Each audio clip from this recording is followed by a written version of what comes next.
Well, there you are, ghoulies. Here we are once again on Dr. Destruction's Crimson Theatre Milwaukee, where we're keeping the Dr. Phibes tradition with tonight's movie, Dr. Phibes Rises Again.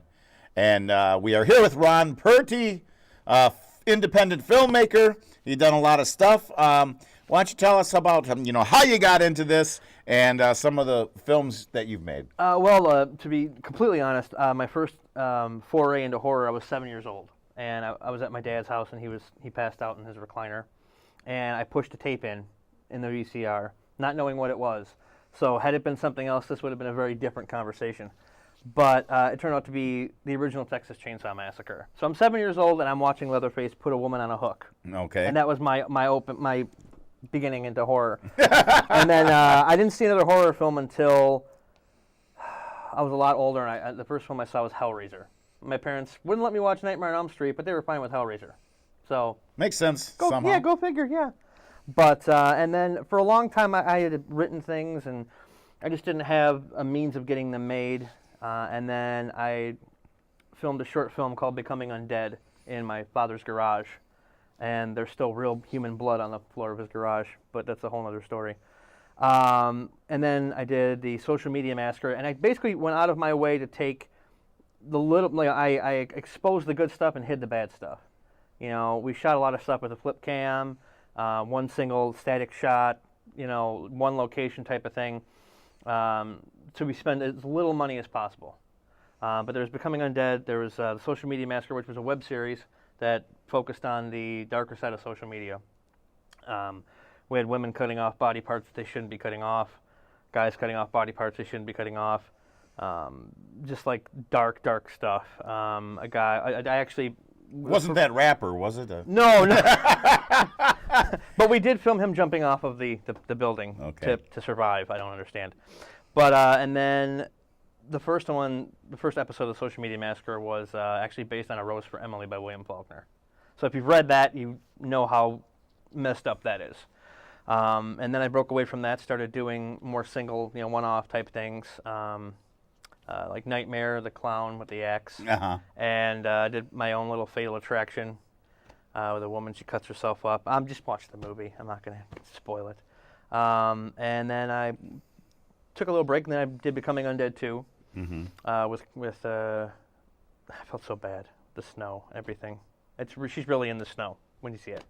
And then I took a year and a half off, and I focused mainly on my show, my podcast, and then I came back and I just did a new one, Indoor Air. So all total, I think I've done about 12 short films. I've just looked at Indoor Air. It's very tense, very, just the whole way that it's shot and what's going on there. And, where can we actually see some of these films, the viewers? You can listen to them. I hope they're listening. Am I on the radio or am I doing television? It's hard to tell sometimes.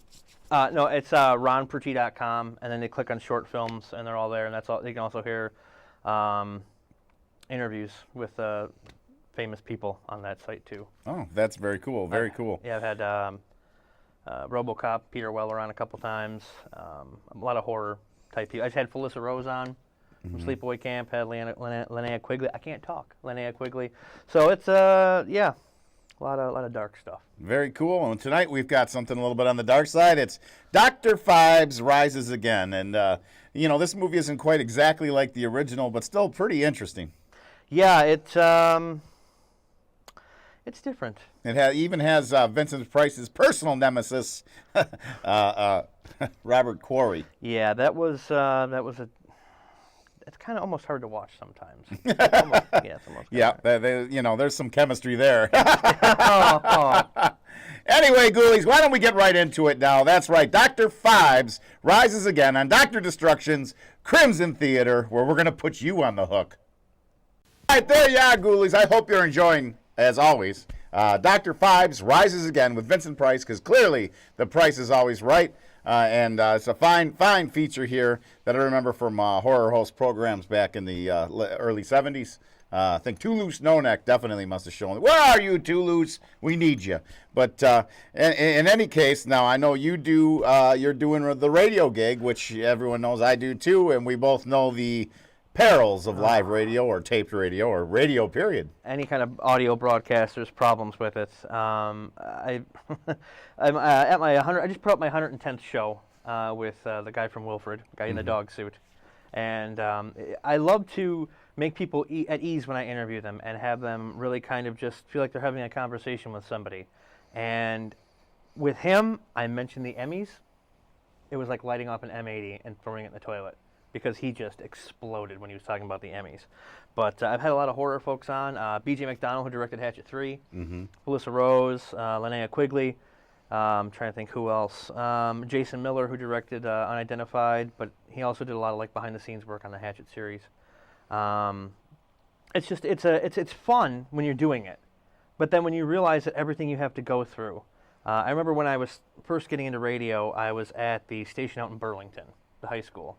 They would let people go on after hours, and I had to leave for a few weeks. My cousin took over, and I guess everything was fine, but he brought his girlfriend in one time, and my whole face went white for some reason. I don't know why. But then she just lets out this line of curse words on the air, and nobody hit the button. And that was the beginning of my radio career. Or the ending. That was the ending. I've had that happen to me, too. Yeah, it's... yeah, Cheetah Chrome. Oh. Dropped the F-bomb on WLIP. Oh, man. That's AM 1050, heavily protected by FCC, but I never heard a word about it. No? No. Oh. And, it's definitely a challenge lining these things up. And it seemed like I had more success when I was on live, and I had like Tom Laughlin, who played Billy Jack. Right. That was a real great one for me. But seems like things were going smoother when I was live and had to have somebody live at a certain time. We started taping at WGTD. Okay. And maybe it got a little more tough because I tried to interview Shane Bryant. Okay. And he was in Australia. And we went back and forth, and we kept trying. It just seemed like we were trying to Skype at the right time. Finally, he just said, "The hell with it." And I'm like, I don't want to be, pissing off the people that I want to, interview. Right, exactly. So that's pretty tough. So you understand how that goes. I definitely, and I remember when the most recent with Felissa Rose from Sleepaway Camp. And if people haven't seen Sleepaway Camp, I can't say anything about that movie without it just bothering my head. She's married now with kids and everything, so we had to work it out. And usually I do things in the afternoon in the beginning of the week so I can get the episode up. And I had to do her interview at like 10 o'clock in the morning at Pacific time, and you can hear the kids in the background. But it's definitely a challenge getting things going. When we were live, we never really had guests on. I used to have a radio show on a now a defunct website that I'm not even going to bother naming. But I used to get bigger guests in, and I remember the highlight for me is I had the singer for the band He Is Legend on the same time that a bigger show on the network had Kevin Smith. And the numbers for my show were higher than Kevin Smith. So there you go. Take that, Lunchbox. Yeah. But it's definitely a challenge setting things up. Especially for me, it was harder live because you had to nail them down to a specific time. Right. With doing things over Skype and things like that, it's so much easier. Especially with Australia, that's that gets crazy. Yeah. And the other one, unfortunately, the other one that went sour was I had Patricia Neal lined up. Okay. From Rocky Horror, and we didn't end up. We're still we're still talking. I just got to the point where I thought with Shane Bryant, I'm not going to bother him anymore. Right. Of course, you know him from the picture of Dorian Gray. Right. He's in the Frankenstein and the Monster from Hell as Frankenstein's assistant and whatnot. But it's just definitely challenging. And of course, you really got to have the drive to continue doing this kind of stuff. Oh, definitely. And you never know when you're crossing a line, because I had Peter Weller on, RoboCop, and he was in the most recent Star Trek picture, Buckaroo Banzai, however people want to remember him. And there are things he would say during the interview. I actually had to go back and say, well, do you want me to put this in? Do you want me to put that in? And I think when it comes to people of his caliber, when you ask them, well, do you want me to keep this in, or this, that, and the other thing, they tend to respect you a little bit more, and they're more willing to come back on the show. Okay. Which I think is I like to keep people at ease. I like to have them come back more often than not, of course. But sometimes you just have to. And I remember for his first episode, I had to cut a huge chunk because he was talking about his wife, and but it was a cool story regardless. Even if I'm the only one that heard it. Well, there you go. But you got the opportunity to actually talk to somebody you admire. Oh, definitely. There's a real beauty in that. And I'm sure I'll go back to it again at some point. It's just yeah, it's in my busy season, so is picking up, and It definitely draws you back in. When you're away from it for a while, you're like, oh, I don't need to be doing that. And then it just like, well, then you know what? you go back to it, and that's good. That's good. And I was able to archive a lot of my recent stuff. I didn't get none of the copies from the other station, and like Tom Laughlin has passed away now, so that's was a really important one. I had Sylvain from the Dolls too, and I don't know. There's too many to remember really, and then then I got some of the recent ones. Count Cordoval, Voltaire was on the show, and those I've got archived, so that's pretty cool. It's fun though because the connections in this state. Because you mentioned Count Cordoval, he actually showed Becoming Undead too. Yeah, so it's like everything's interconnected. It's all like this. It is definitely. Just like this. It looks just like this. Yes, just like Vincent Price is very connected tonight in the downfall of Robert Quarry. The on-screen chemistry here is epic. So get right back into it. Dr. Phibes rises again on Dr. Destruction's Crimson Theatre. I guess the doctors are in. Oh, there you are, ghoulies. I hope you enjoyed tonight's horrifying Vincent Price melodrama. Dr. Phibes rises again. And we're here with Ron Purtee. And you brought up one of your newest films to show on the Crimson Theatre. I did. It's called Indoor Air. Stars Deanne Baker and Brandon Nichols. And it's basically the story of everybody always says to their friends when they're joking around about the zombie apocalypse, oh, I could take you out if I had to. But what if you're really put in the situation? What if you really have to do it? And what if it's your husband or your wife or your brother or your sister? And that's the situation that these two are in. And it's worse because he's handicapped. It's not like she decided, as you'll see in the picture, it's not like she decided, you know what, there's a wheelchair I'll put him in because he could wheel at me and try and eat me, But no, it just makes it even harder. And it was kind of a weird thing. I kind of used it to get over my grandfather's death. It took me the shortest to write it, the shortest to shoot it, and it's probably one of my longer films. So, go figure. Well, that's things start to kind of work themselves out and whatnot. And you work with a lot of the same people. I try to. I've worked with Crystal multiple times. Brandon is the guy in the wheelchair. Is usually the guy who does the effects on the movie. So I've worked with him quite a bit. Let's see, who else have I worked with a lot? Nikki Farce and Sean McGregor. Sean and Nikki are actually in probably the two more. Becoming Undead 2 is probably my biggest, but From the Heart and From the Womb are probably the other two that aren't zombie related that are the bigger. They've been write-ups in Fangoria and Becoming Undead, all that kind of stuff. So I've worked with them a lot, and it's just I try to keep a revolving door going. I like to bring in new people, but I also like to count on the people that I know I can count on. Like I'm currently in pre-production on a new film. It's kind of like it's called Windowless, and it's kind of like The Vanishing. Mm-hmm. Okay, the Dutch version, not the. I couldn't even understand Jeff Bridges in that movie, but any movie. But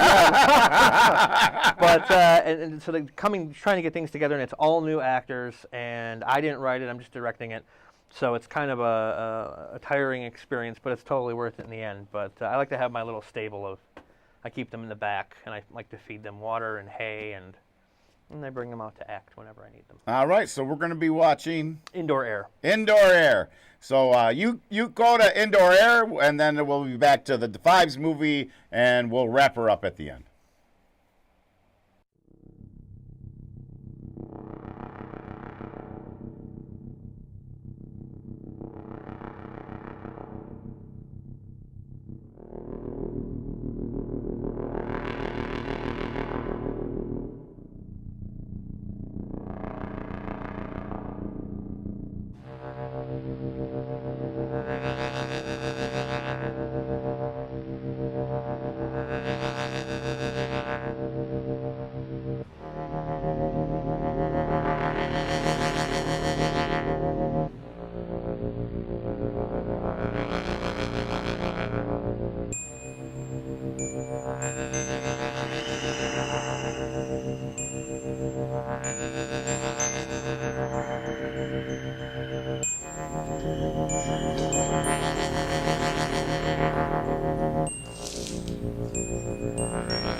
I'm sorry I taped you down. But you just can't be too careful. With everything going on, I know what to expect.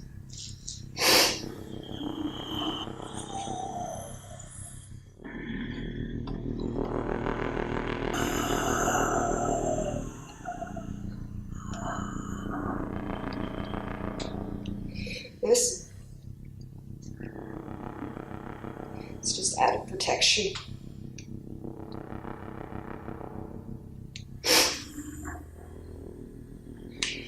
I know you wouldn't hurt me before.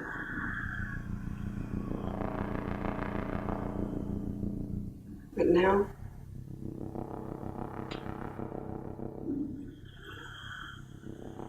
I'm not too sure.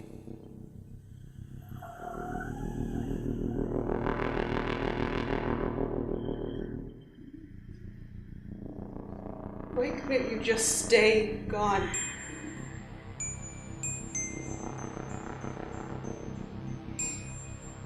Do you remember us? We were happy. Were you even in there? What about our child? Do you remember him? Is there anything left anymore?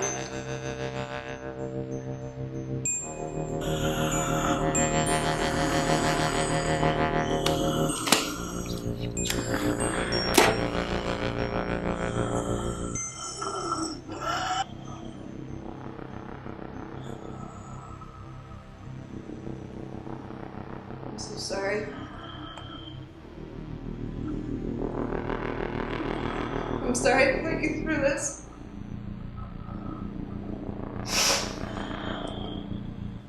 I should have done this sooner.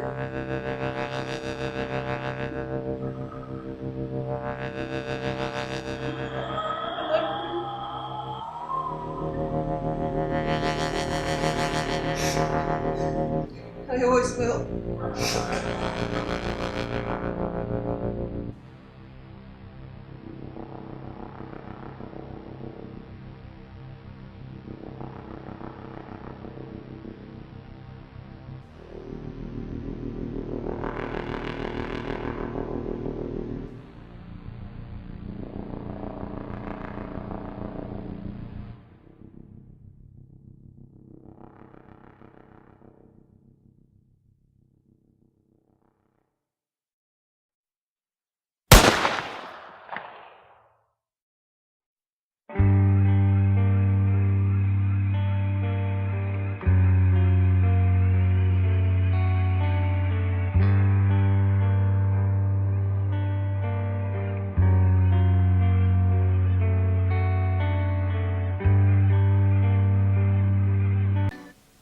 Well, I hope you enjoyed tonight's horrifying movie as well as our guest, Ron Purtee. We had a Jeff Bridges reference. Yes, we did. Jeff Bridges in 1977, De Laurentiis' King Kong. Oh. Can one say Chewbacca? They look like they're brothers. They do. That beard of his. And of course, Jessica Lange, boy, she got beat up pretty bad for doing that film. Yeah, she did. But she was so hot in that movie. I mean, I must have been, I was maybe 16 when that came out. Oh, yeah. But there was no stopping that hotness, But she went on to save her career. That movie didn't end it for her, but No. it could have. I think it did for Jeff. And I watched. It just happened to be on, and I just was like, that movie's pretty bad, actually. Yeah. It's so bad. And I can't say now with all the CGI in the new Kong and Right. comparing that to the new Godzilla a little bit. That Kong just got totally borderlines of ridiculous, especially when there's now 3 Tyrannosaurus Rex, and he's battling them as they're bouncing off the walls of the cavern they've fallen into. And I was like, you know what? The special effects are driving the movie now. The director's lost control. Yeah. And at least they kept that under control in the new Godzilla. It's I really like the new Godzilla quite a bit. he looked cool, but it just took too long to get him on camera. Yeah, You well, know, and he was a lot fatter than usual. It took him a little bit of time, and he kind of had that that look on his face like Danny Glover does in the Lethal Weapon movies. And I can't say his line because we're on TV, but you know what line I'm I know talking what about. you're That's talking pretty much the look Godzilla had on his face the entire movie. Well, I thought from the previews that the movie was going to be much darker and ominous, and should have just had Godzilla and no other monster. Make him the bad guy. You know, Right. he was like automatically, like from the beginning. It's just like the tone that I got in the previews was just blown away because they had the intro and it showed his spikes floating through the ocean. Right. I'm like, this isn't what I expected at all. Yeah. And I liked when they, show them guys jumping out of the plane with the eerie music or Godzilla in the fog. I thought, they're really going to get into this, the devastation that a radioactive monster that would be like a million times worse than Hiroshima, which of course was the inspiration of The first one, yeah. Crimson Theatre, where we could show a Vincent Price movie and start talking about Godzilla. Exactly. But yeah, that's these old movies like Dr. Phibes Rise Again, where everything's in the can and they had the giant feet. You had to imagine the statue was there, or they had to do all their effects. Naturally, a lot of that's changed, but except for the independent directors now that are still keeping that alive. I still do I don't think I've done a single bit of CG in any of my films. It's all impractical. Yeah. Much to my chagrin at times. No, I think it makes them better. I think now Killing Poe, I don't know if there's going to be any CGI in there, but there is one scene that I did with Matt Bush that it could have something going on there. Oh boy. I'm not at liberty to talk much about the film yet. But I heard November now. It was supposed to come out in October, but it would make more sense in October. Yeah, maybe not. Sometimes I wonder if films comes out in October, if it doesn't get treated the same way. Now, when Bram Stoker's Dracula came out, that came out in November, and you would have thought that would have been in more of a Halloween release. Yeah, maybe they were trying to stay away from that a little bit. Makes sense. I know you have background in the Halloween business as well. Yes. And I really like a lot of the imagery and stuff from Halloween die cuts from the turn of the century, 1900, right? And where everything is witches, black cats, scarecrows, bats, moons with faces on them, and this all predates the horror movie culture. Oh yeah, definitely. So Dracula and Frankenstein aren't there yet. They didn't exist yet as far as popular culture.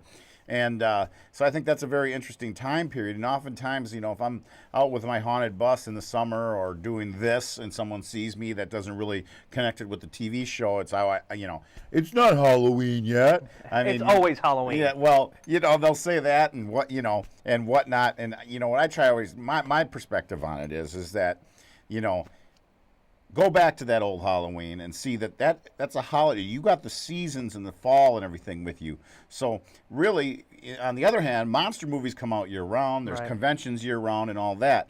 So they really are two different things. They complement each other, the Halloween and the monster genre, but they're not really the same thing. No, they're not. They do complement, and people just don't understand that and get a grasp on it. But, but yeah, for people that want it to be Halloween every day, that's cool and all, but bottom line is when that day finally comes around, there's a totally different vibe no matter what. Oh, it's a whole different thing. Exactly. I mean, I wait for Halloween. That's like my Christmas. But then when I get to it, everything I plan to do never goes through. Well, yeah, it's holidays are always disappointing.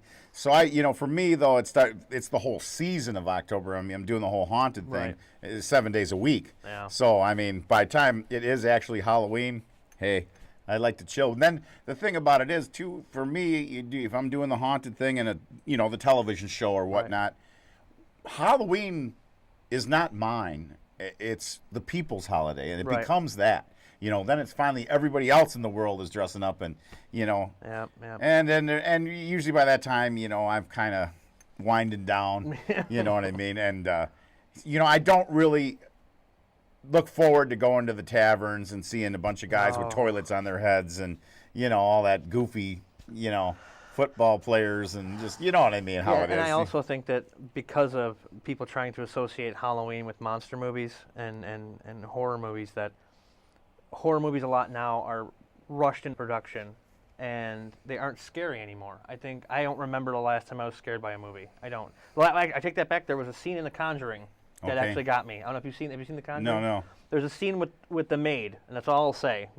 but if you know what I'm talking about, it's spooky. Well, now this kind of goes back to us talking about Godzilla, and you telling me the scariest movie. I'll tell you what scared me, and I was surprised, was Cloverfield. Really? Because I've never seen a giant monster movie is always like a science fiction spectacle. Right. I've never experienced one that was so much like a horror film, like the first Alien. Mm-hmm. Right. And Cloverfield really did that. I was watching it alone at home, and I'm like, I cannot believe I'm actually getting frightened a little bit by a giant monster movie, and that was so very well done. By a giant salamander. Is that what it was? It I don't know looked what like the it, thing. It looked like it had tentacles and everything. Yeah. But that was a brilliantly done film, and the lack of how much you see the monster on screen really works. Yeah. In Godzilla's case, he's kind of like the big friendly bear. You want to see him. You know what I mean? Exactly. But I had really hoped the new Godzilla would have been more ominous, and if I would have directed it, I would have had a lot more of that, the horror of radioactive pollution and the suffering behind it to really, make him a menacing, horrible thing. And we never saw the fight in Hawaii. We just saw the aftermath. We never saw them go at it. Yeah, well, they showed it on TV. Yeah. Remember the kids? And it looks like little puppets going at it on the TV. Yeah, but and the kids like dinosaurs. Yeah, and that's pretty much a scene that they ripped off from GMK. Oh, they had that same scene was in GMK, and actually, to tell you the truth, the movie itself is pretty much just a redo of the Millennium series of Godzilla versus Megaguirus. Yeah, it's very similar because Megaguirus is very. And I'll tell you what, I like Megaguirus better. What bothers me though is the fact that Godzilla made all this money when it came out, and I'm fine with that because more Godzilla the better. But you figure the people who went to Godzilla would have been the same people who went to go see something like Pacific Rim, and that didn't really. I mean, granted, they're making a sequel to it, but no, I know they're making another Godzilla, and they have the shadow of Ghidorah over the moon, Planet X. And then if you look in there when they go into the house to gather things up after the initial attack in the very beginning, these two things, if you put them together, it says Mothra. Oh well, there was a butterfly on a poster in the back that looked. Is that what you're talking about? Yeah, and underneath it. Okay, so maybe they're gonna bring all the punches, and now the sequel is supposed to be called Monster Island. Oh really? Yeah. And, well, the other thing too, I heard, and I think would be the greatest thing they could ever do. I've heard rumors now that Toho has purchased the rights to Gamera. Oh. Godzilla versus Gamera would be the biggest thing since King Kong versus Godzilla, but I just hope they make it in Japan, and I hope they don't make it with this new. It's got to be made in Japan. It has to be. Forget it. You can't top that. And for me, really, the Godzilla versus Destroyer was the best incarnation of Godzilla ever. So, but you can imagine the setup. Of course, it'd have to be something where Gamera and Godzilla are fighting each other in a gruesome battle, and then somehow at the end team up against a greater force. Of course. You couldn't have one of them. Yeah, Godzilla and Gamera is like the Japanese equivalent to Freddy versus Jason. But I mean, right, and it would run good. It would run very much the same as Godzilla fighting a flying monster, whether it was Rodan, Megaguirus, Ghidorah. They all flew and he couldn't, except for the Smog Monster movie, but we won't talk about that. Embarrassing moment for the Big G. Saggy costume. Poor guy. But I still like that one. It's one of my favorites. Yeah, it's I'm kind of partial to I really like Final War. Yeah. Because he just kills everybody. Yeah, right. Yeah, he's done, including the horrible 1998 Zilla. That movie all copies need to be destroyed from that one. Mr. Punch Sarah Jessica Parker, I'll hate you forever for that one. I'm gonna punch Roland Emmerich in the face. All right. Any aspiring words for filmmakers everywhere? If you got a film idea in your head, get a camera and make it. There's no excuses nowadays to not make a movie. The technology is there. You can get a simple camera for like $600 and it shoots professional grade. Get out there, make your movie, so you can flood the market some more for everybody else. There you go.